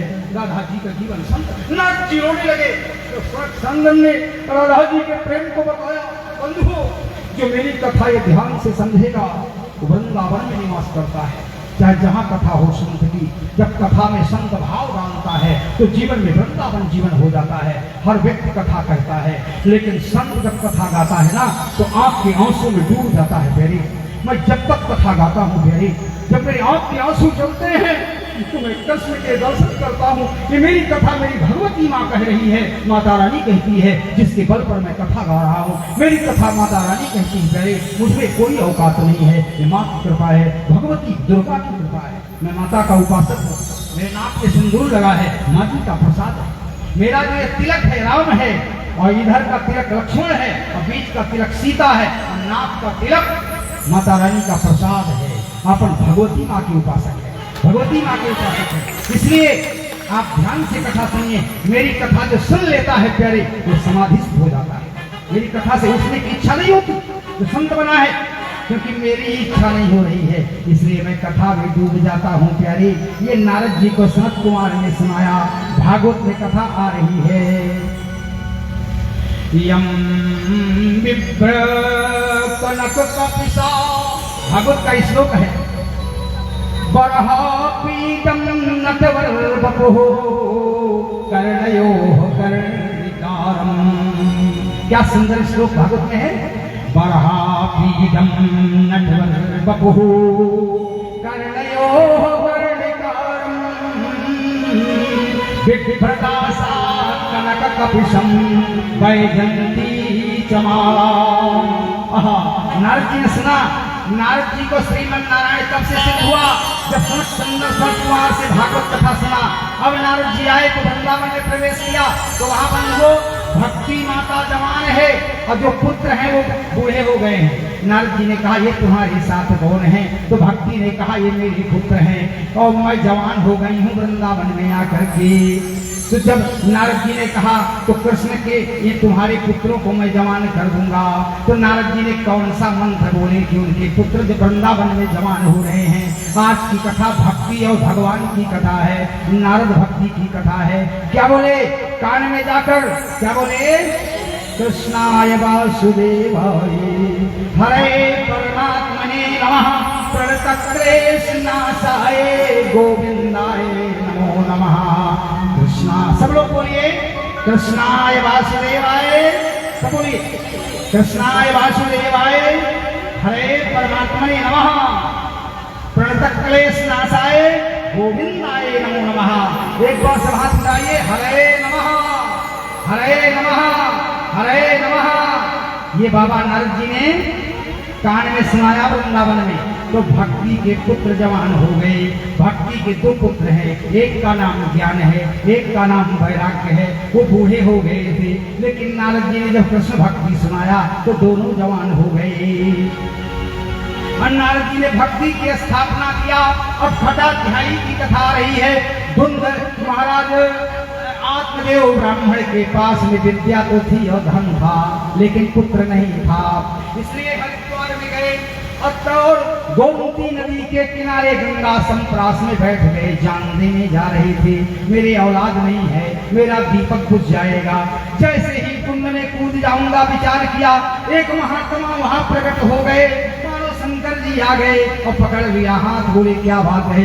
बोले गुरुदेव मेरे पुत्र नहीं है, मैं जान दे दूंगा। उसमें मानो शंकर जी आ गए। उनके कैलाश में बद्री नारायण में महाराज आत्मदेव ब्राह्मण ने एक महात्मा का दर्शन किया। क्या दर्शन है? गाइए हरि ओम में ओम समाया मेरा भोला डगर में हरि ओम समाया मेरा भोला डगर में आया। हरि ओम समाया मेरा भोला डगर में आया। मेरा भोला डगर में आया। मेरा भोला डगर में आया। हरि ओम समाया मेरा भोला डगर में आया। हरि ओम समाया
आत्मदेव ब्राह्मण भागवत में कथा आ रही है महात्मा में।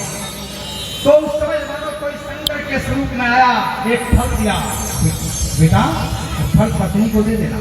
वो फल लेकर के वो महात्मा पंडित जी अपने घर आए, आत्मदेव ब्राह्मण। तो उसकी पत्नी का क्या नाम है? धुंधली। धुंधली किसको कहते हैं? जो नारी सूर उदय तक मकान में सोए, उसी का नारी का नाम है धुंधली। कोई भी सुहागन नारी को मकान में सूर उदय तक नहीं सोना, लक्ष्मी का विनाश होता है। सूर उदय में लक्ष्मी को जग जाना चाहिए। आजकल की माताएं 2 बजे तक टीवी देखती है, 7 बजे मकान से उठती है।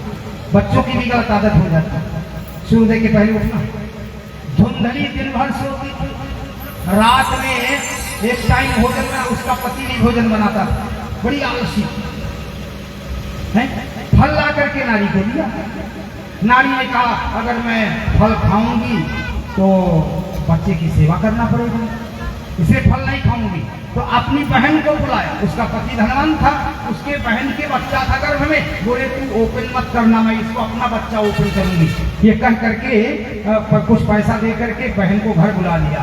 अब पति ने कहा तो आजकल तो तुम गर्भवती हो गई हो, महात्मा का दिया हुआ प्रसाद है। तो फल को नारी ने नहीं खिलाया। जो नारी पति से कपट करे उसको कैसे कहा जाए? उसका नाम धुंधली है, अधाधुंध पाप करने वाली नारी को। आजकल की माताएं बहनें, और मैं देखा हूं भारत की माताएं बहनें, पुरुष चाहे कंजूसी कर जाए लेकिन दान पुण्य करने में औरत कभी पीछे नहीं रहती, क्योंकि घर की लक्ष्मी। याद रखो ना, कंजूस औरत कभी नहीं होती। ऐसे कोई माई होगी लेकिन धर्म कर्म में कंजूसी नहीं करती, पति से आगे रहती। ध्यान देना।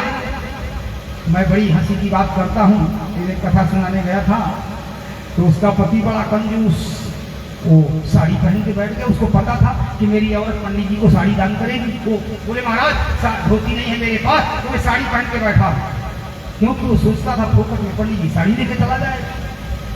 सत्यनारायण की कथा सुनना पहले जीवन में एक बार, रोज नहीं। लेकिन सड़ा नारियल सड़ा कपड़ा कभी कंजूसी करके मत करना। अब आप लोग कंजूसी करोगे, सड़ा नारियल सड़ा कपड़ा, और देने में कंजूसी बोलते क्या ठाकुर तेरा तुमको और कुछ। सड़ा नारियल सड़ा कपड़ा भगवान को देते हो, अपने से सुंदर चीज भगवान को देना चाहिए। जो पहनते हो ना उससे सवाई उसको दान करें, ये महादान है। कभी भी पूजा पाठ में कंजूसी नहीं करना। सड़ी सुपारी चाहे 9 न चढ़ाना, 1 ही चढ़ाना, अच्छी सुपारी चढ़ाना। जो आप खाते हो उससे भी उत्तम चीज दान करना चाहिए। तो वो पितरलोक मिलता है, देवलोक मिलता है, पुण्य बनता है, लक्ष्मी का, और वो घर कभी गरीब नहीं होता। इसलिए माताओं बहनों को उदार होना चाहिए। जिस घर में माँ कंजूसी करती है वो पति धर्म कर्म नहीं कर पाता। ध्यान देना, धर्म कर्म में नारी को आगे रखना चाहिए। यही दाम्पत्य जीवन है। वो जानती भगवान का स्वाद क्या है। धर्म कर्म में कभी कंजूसी नहीं। जाना है जाने, इसी के लिए लोग कमाते हैं। 2 चीज के धन कमाया जाता है। इज्जत चली जाए पहले, इज्जत चली जाए, और तेरा करोड़ रुपया बैंक में जमा है, वो किस काम का? किसी के सामने पूजा पाठ यज्ञ कराओ और वो नाराज होकर ब्राह्मण चला जाए, तेरी पूजा से क्या फायदा? नरक हो गया, उसका श्राप लग जाएगा। कितना भी करोड़ रुपया मकान बैंक में रखा हुआ है, बेटा गंवार निकल जाए तेरा धन, वो किस काम का? कंजूस। सोम का धन शैतान खा जाएगा।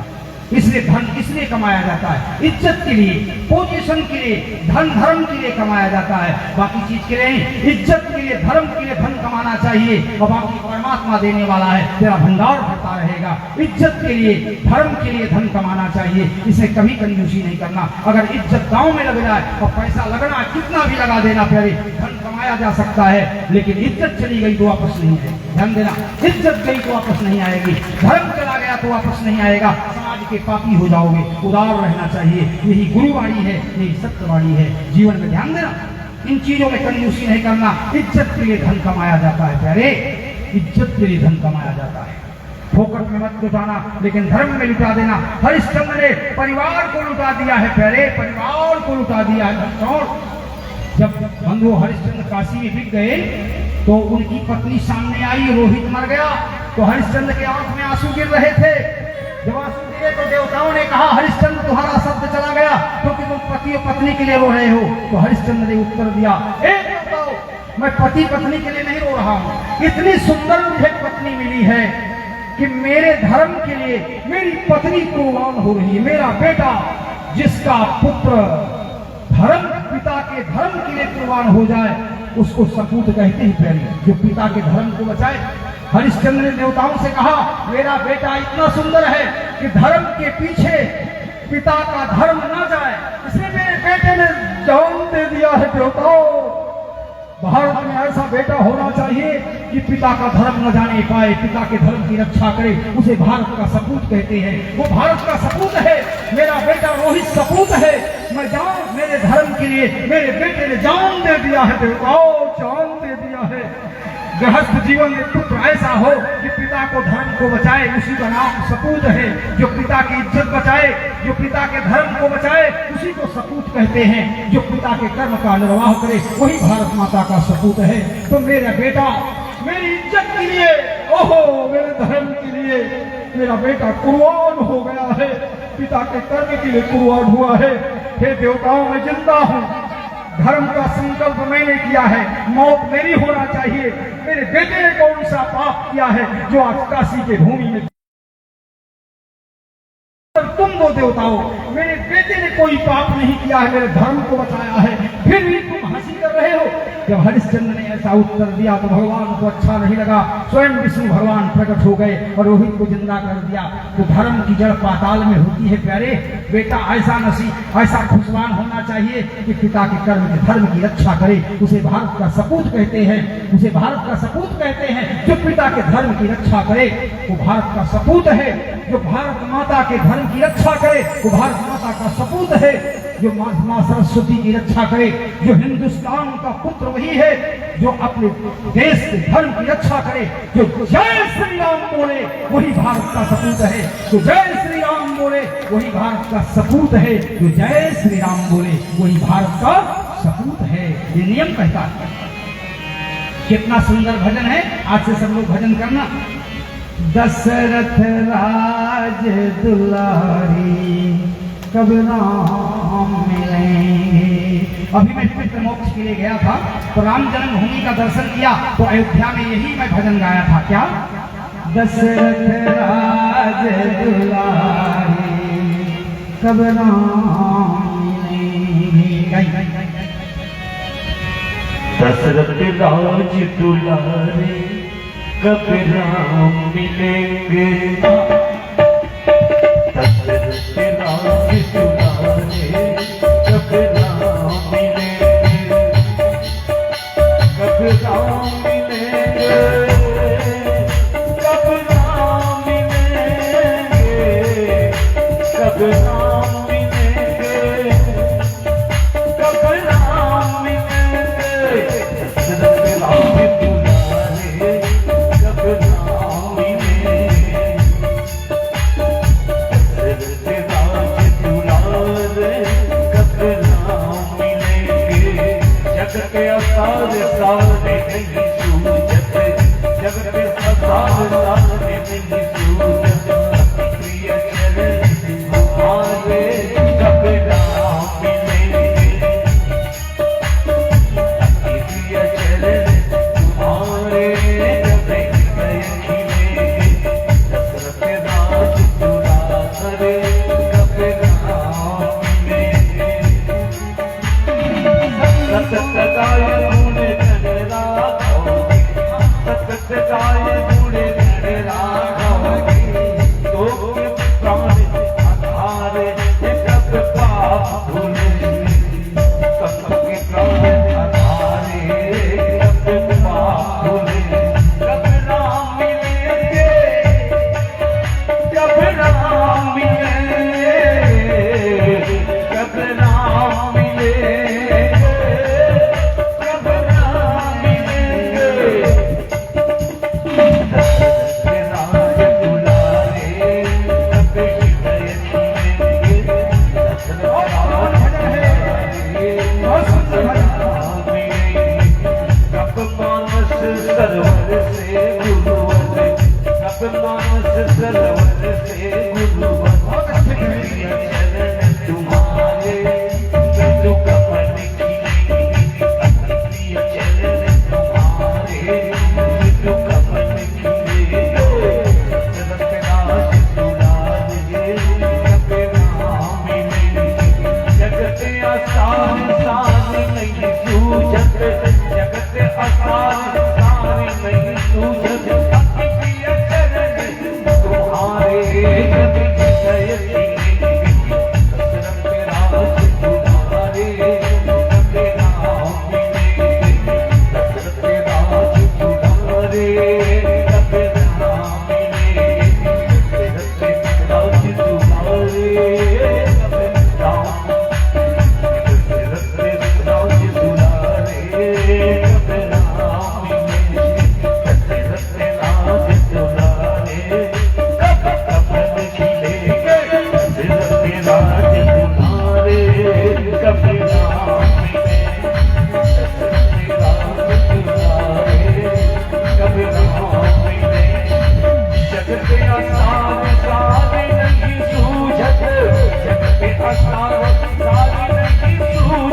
सुने हो। मेरी कथा में केवल वैराग्य है, वैराग। गृहस्थ का याद नहीं आएगा अगर मेरी कथा 3 घंटा बैठकर सुनोगे, संसार को भूल जाओगे। प्यारे, संत कथा है, भक्ति रस की कथा है। जो मेरी कथा ध्यान से सुनेगा, यहाँ के देवी देवता मेरी कथा को ध्यान से सुन रहे हैं, और मैं इस गांव को वृंदावन समझ के प्रणाम कर रहा हूँ।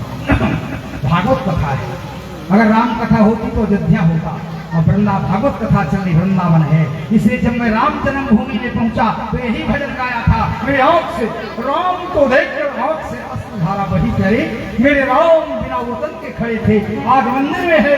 धन्य है ये सरकार को जो हमारे भगवान को मंदिर के अंदर कर दिया है। इसलिए मैंने ये भजन गाया।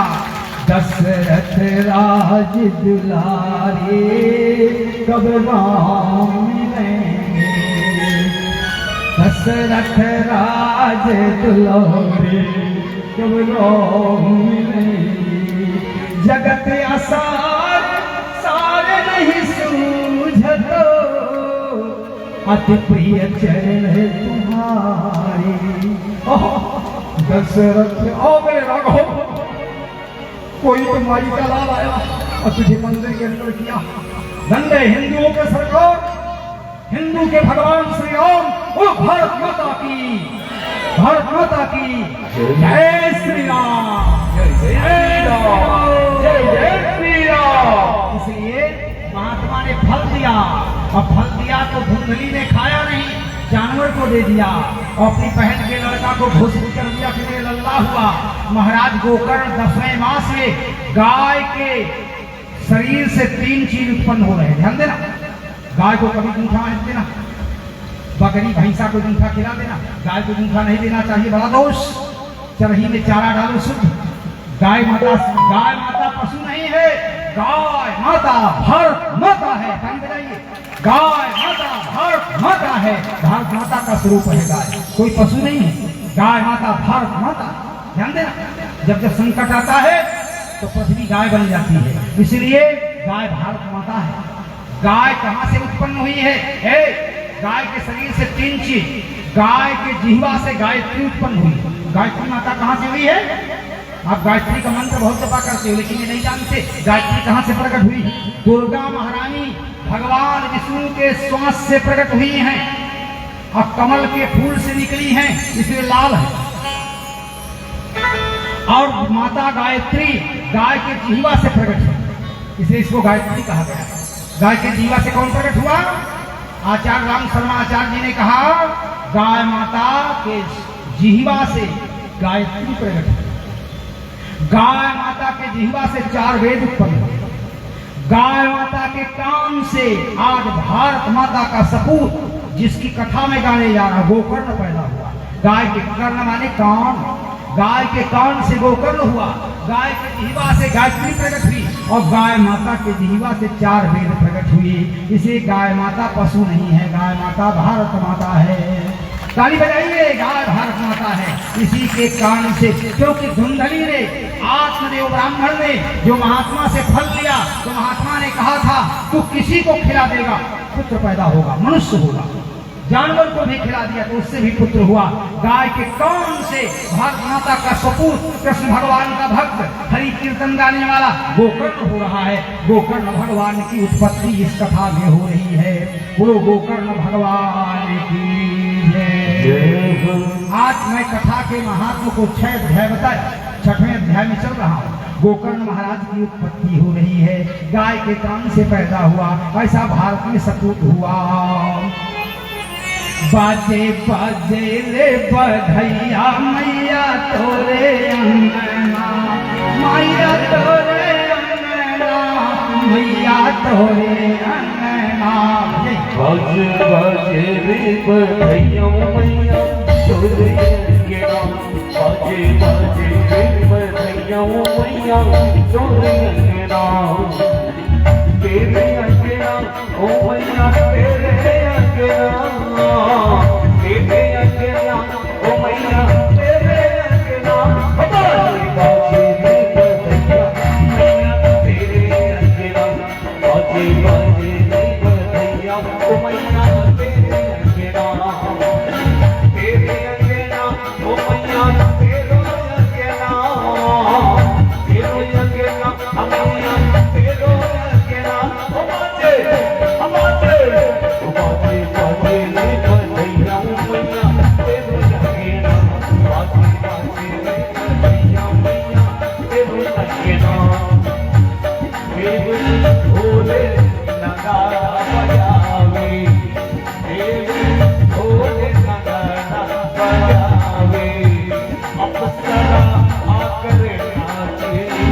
बनावे, अब सजा आकर नाचे दिखावे।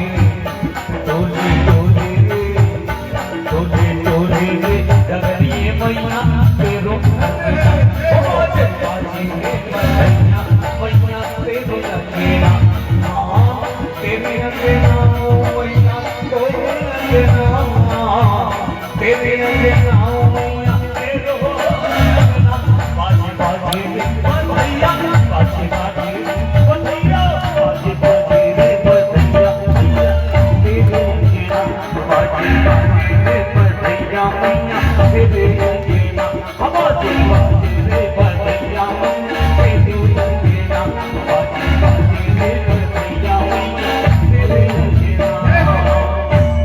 आज सपूत, भारत माता के सपूत, गाय के कान से भारत का सपूत संत पैदा हुआ जिसका नाम गोकर्ण है, जो धुंधकारी को तार दिया। धुंधकारी ने तो वेश्याओं ने मार डाला, नरक होगा, लेकिन जो भागवत कथा सुनेगा उसे स्वर्ग होगा। अकाल मृत्यु से जो मरता है नरक होता है। धुंधकारी वेश्यागमन किया था, पापी था। धुंधकारी महाखला गोकर्ण महापंडिता, भागवत में लिखा है गोकर्ण महापंडिता धुंधकारी महाखला, जो पाप करता है धुंधकारी है। इसलिए धुंधकारी को तारण करने के लिए गोकर्ण जैसा बेटा हुआ, जो गया धाम किया नहीं तारा, और जब भागवत सुनाया तो उसकी मुक्ति हो गई है। इसलिए 7 दिन का भागवत हो रहा है, 7 नारियल बने हैं, कल से नारियल निकाला जाएगा। आज तो केवल भागवत का महात्मा मैंने सुनाया। अब गोकर्ण महाराज की उत्पत्ति हो गई है, कथा विश्राम की हो जा रही है।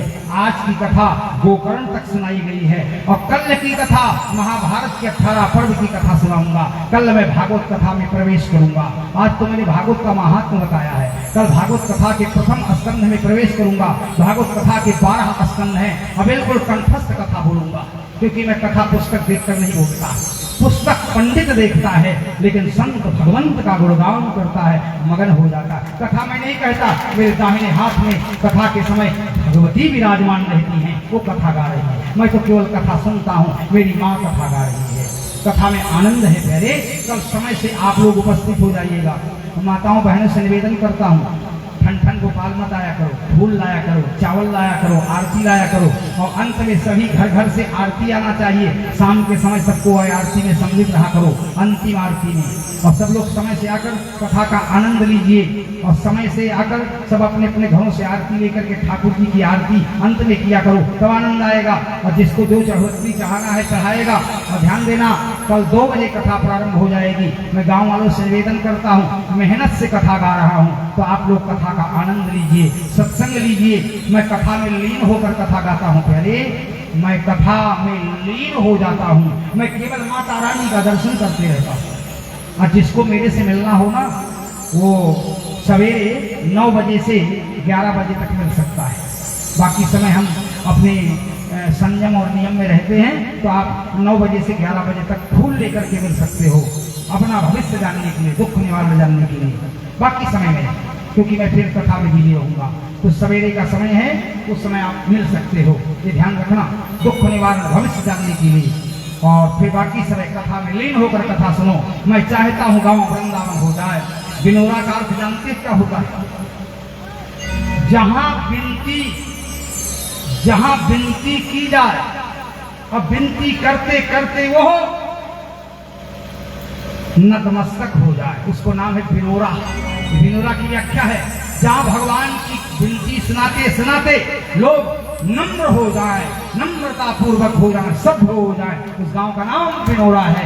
इसलिए वृंदावन में यहाँ नम्र और सज्जन पुरुष रहते हैं। विनोरा, जहाँ भगवान की विनती सुनते हो और नम्र हो जाए, सभ्य हो जाए, उसका नाम विनोरा है। ध्यान देना, भगवान की कथा सुनते सुनते जो विनम्र हो जाए, नम्र हो जाए, उसका नाम विनोरा है। ये विनोरा की व्याख्या है। इसलिए मैं इस गांव का नाम वृंदावन रख रहा हूँ। विनोरा से वृंदावन, जहाँ भगवान की विनती गाई जाए, उस गांव का नाम वृंदावन होता है। जहाँ विनती सुनाई जाए भगवान की, उसका नाम विनोरा है। और विनती के सुनने वाले लोग भी बैठे हों, इस गांव का नाम विनोरा है। तो मैं भगवान की विनती कर रहा हूँ, आप सुन रहे हो, श्रोता हो, इसे इसका नाम पड़ा विनोरा। ये विनोरा की व्याख्या है। विनोरा इसलिए ये गांव वृंदावन है। मेरी दृष्टि में आप कुछ भी सोचो, अपन विनती कर रहे हैं। अब यहीं से कथा विश्राम की ओर जा रही है।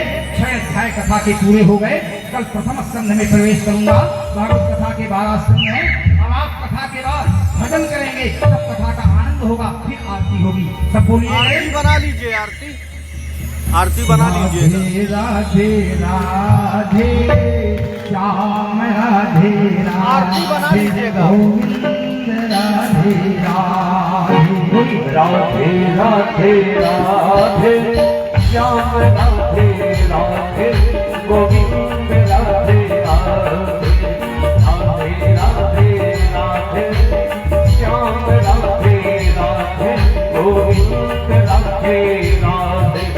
राम जिनका नाम है अयोध्या जिनका धाम है।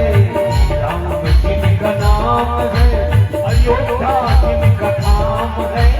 ऐसे सीता राम को बारंबार प्रणाम है।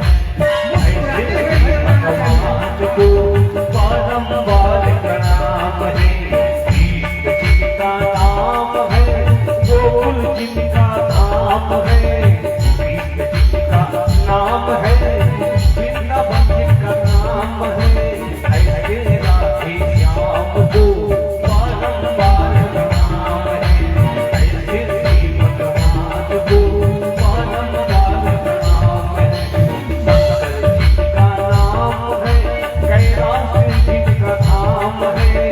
शंकर जिनका नाम है कैलाश जिनका धाम है। ऐसे त्रिपुरारी को बारंबार प्रणाम है। ऐसे त्रिपुरारी को बारंबार प्रणाम है। दुर्गे जिनके नाम है भूत जिनका धाम है।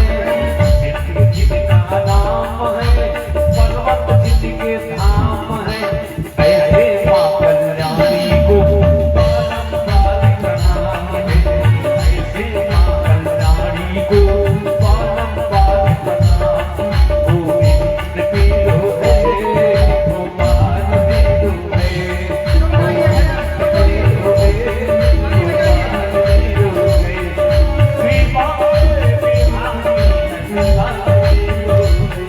कृपा बिहारी नंदलाल पीरो जय हो। गोविंद पीरो है गोपाल पीरो है। गोविंद पीरो है गोपाल पीरो है। गोविंद पीरो है गोपाल पीरो है। ओ कृपा बिहारी नंदलाल पीरो है। कृपा बिहारी नंदलाल राधे। गोविंद पीरो है गोपाल पीरो है। गोविंद पीरो है गोपाल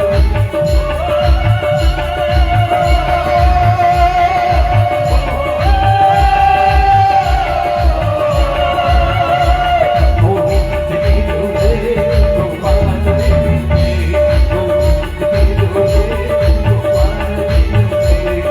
गोविंद पीरो है गोपाल पीरो है। गोविंद पीरो है गोपाल पीरो है।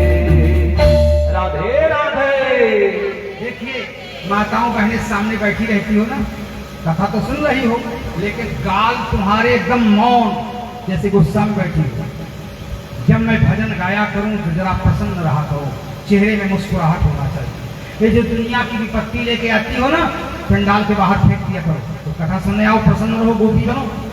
भगवान को देखकर गोपियां बड़ा मुस्कुराती थी। प्रेमी मिलता है तो मुस्कुराना चाहिए, ये न डरो। गुरुदेव के सामने बैठी हो, कृष्ण का दर्शन करो।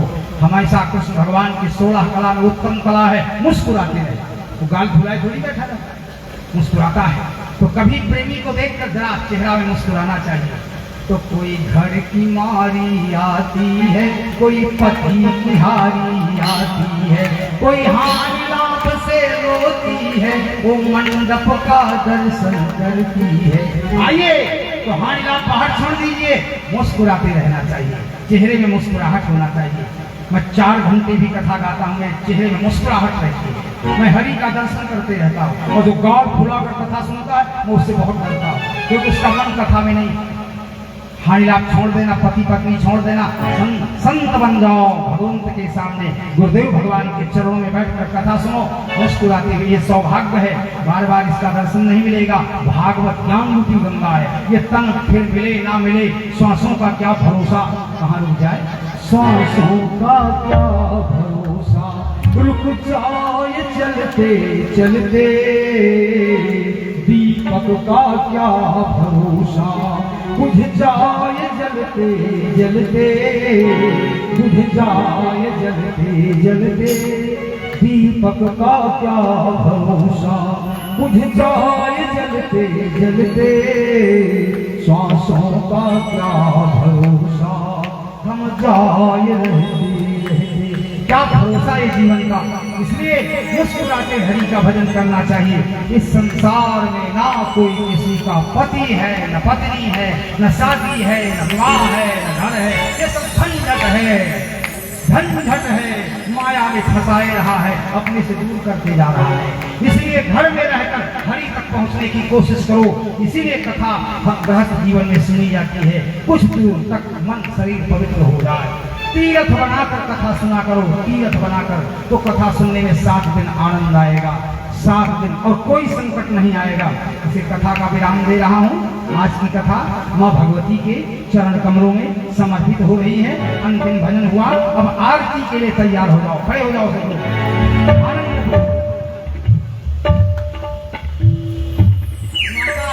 दुर्गा जी में भी आरती घुमाएंगे, एक आदमी आरती होने जा रही है। और कल से घर घर से चावल आना चाहिए, सब आरती में चावल लाइए, आरती बनाकर लाए माताएं बहन। ओम चंद्रमा मनसो जाताक्षसो सूर्यो अजायत श्रोत्रात् वायुश्च प्राणश्च मुखात् अग्निराजायत नमो नमः। देव सागर तेरी मूर्ति उतारू मैं गिरधर तेरी आरती।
बसाकर तेरी मूर्ति उतारूं मैं गिरकर तेरी आरती उतारूं मैं भगवान तेरी आरती